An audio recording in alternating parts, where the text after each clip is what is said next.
So, it's been a few days since Wuthering Waves 3.0 rolled out, and I hope you've been enjoying your time in Lahairoi, riding around on an RTM with your favorite waifu, because honestly, nothing has been more peak than that. But besides all the events and fun stuff, this update also introduced a brand new endgame mode, Matrix for short. Now, on day 1, I managed to score 29,000 points on mobile, using all S0R1 teams. So yeah, I'd say I'm somewhat eligible to make this guide. After taking my time analyzing the mode and doing multiple Matrix clears live with subscribers, I realized something very important. A lot of players are struggling to get all the rewards from this mode.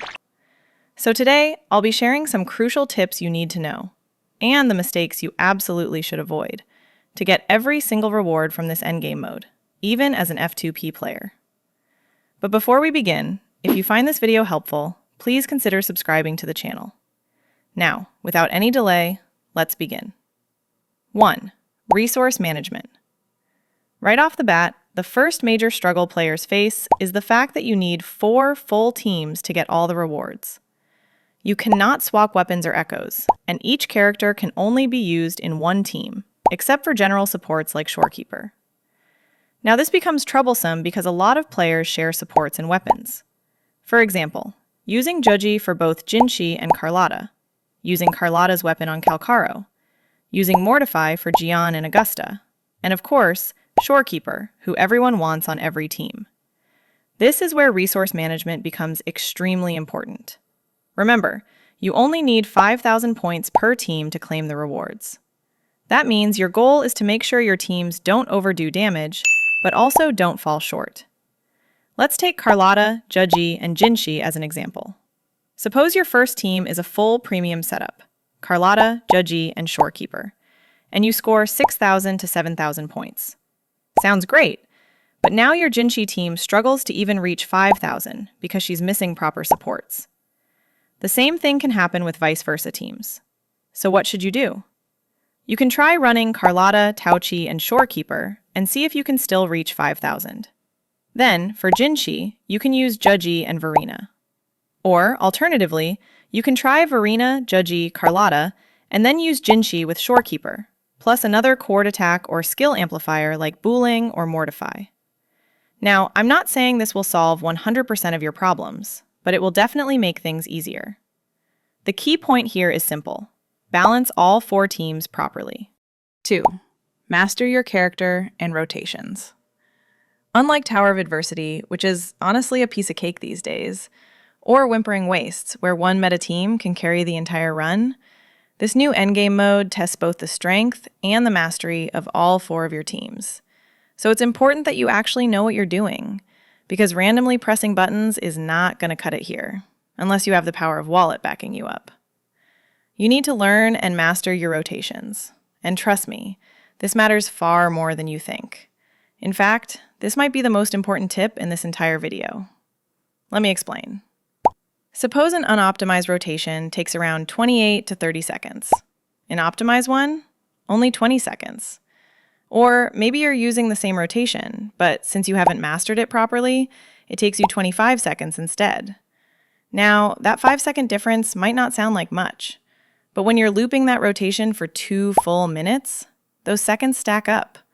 And eventually, you lose one entire rotation. That's around 500 to 600,000 damage and roughly 1,400 points. That's almost 30% of the 5,000 points you need. Now you can see why this is easily the most important tip in this video.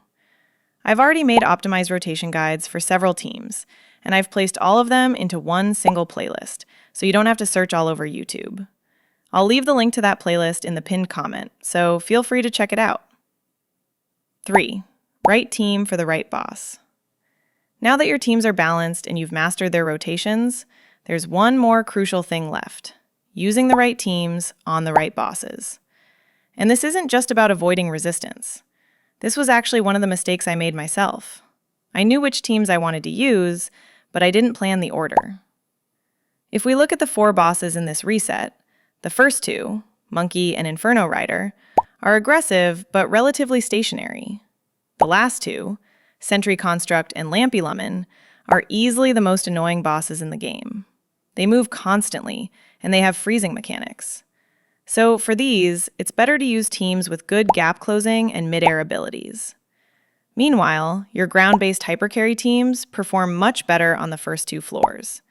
For example, using Shorekeeper, Verena, and Carlotta on the first two bosses works really well. You can take advantage of boss aggression, use dodges properly, and even compensate for slower concerto generation.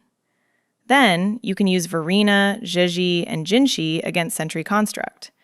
Because whenever you miss attacks, you don't just lose damage, you also lose concerto energy and energy regeneration. That disrupts your rotation flow and slows everything down. 4. Efforts lead to effect. At this point, you know everything. Team balance, rotation mastery, proper boss order. But if you're still just short, don't be shy. Keep trying. Missed a crit? Restart. Got interrupted? Restart. Knocked out of rotation? Restart. Every retry helps you master the rotation better and understand boss patterns more clearly.